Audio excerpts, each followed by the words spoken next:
Kailan lang ito nabasa, boss? Kahapon lang, sir. Yung malakas na ulan. Inaabot ako sa tapat ng St. Jude, sa loob ng Malacanang. Pero bago mabasa, nung after mabasa, gumagana pa. Gumagana siya. Then, may topak-topak.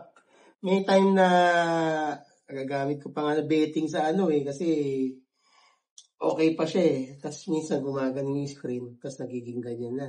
Gumagana na siya. So, anong ginawa mo? Yung unang ko siyempre, di ba nakasanayan ilagay sa bigas. Pinasok ko sa bigas. Tapos, yan nga, tupakin. May time na okay, may time na hindi. Pero mas madalas, ganyan, stop up ako. Sayang. Sana dinala mo kaagad siya, Kon. Wala na eh. Wala, yung bigas, mas lalong nagpapalala. Ay, bigas, di pala totoo yun? Hindi totoo yun.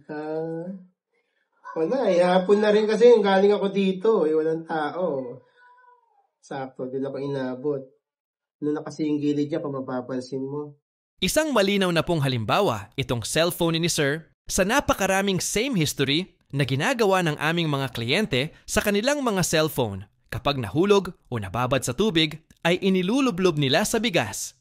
Hindi ko rin po alam kung sino ang nagsimula ng ganitong paniniwala, pero mapasiyensya man o kababalaghan ay hindi mapatunayan na epektibo nga ito. Bagkus base sa aming data as a cellphone technician, ay mas lalo pa nga pong nasisira ang cellphone na ibinabad sa bigas. Ang problema po kasi sa cellphone, kapag ibinabad sa bigas, ay nagkakaroon ang may-ari ng kapanatagan na magiging maayos ang kanyang cellphone, lalo na kapag ilang araw itong nakalubog sa bigas. Although, may mga iilan na gumagana itong trick, ngunit hindi po ito para sa lahat ng klase ng pagkabasa ng cellphone. Totoo po na ang bigas ay may kakayahang umabsorb ng small amount of water, like moisture, ngunit ibang usapan po kung napasukan na ng tubig ang kaloob-looban ng cellphone.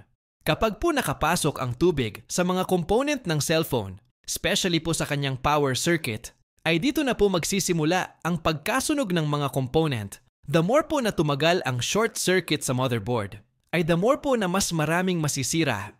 Kaya para maiwasan po ang mas malalang sitwasyon ng ating mga cellphone, ay ang pinakamainam pong gawin ay tanggalin ang battery at patuyuin ang lahat ng parte ng cellphone. Kung wala po tayong kakayahang gawin ito, ay dalhin na lamang po sa inyong suking technician o sa pinakamalapit na repair shop sa ating area. At kami na po ang maglilinis at magpapatuyo sa inyong mga minamahal na telepono. At ang hinihiling lang po namin ay sana po'y abisuhan po ninyo muna kami kung ang inyong cellphone ay nahulog sa inidoro para mapaghandaan naman po namin dahil may SOP po kasing ginagawa sa mga cellphone na nahulog sa inidoro at kanal.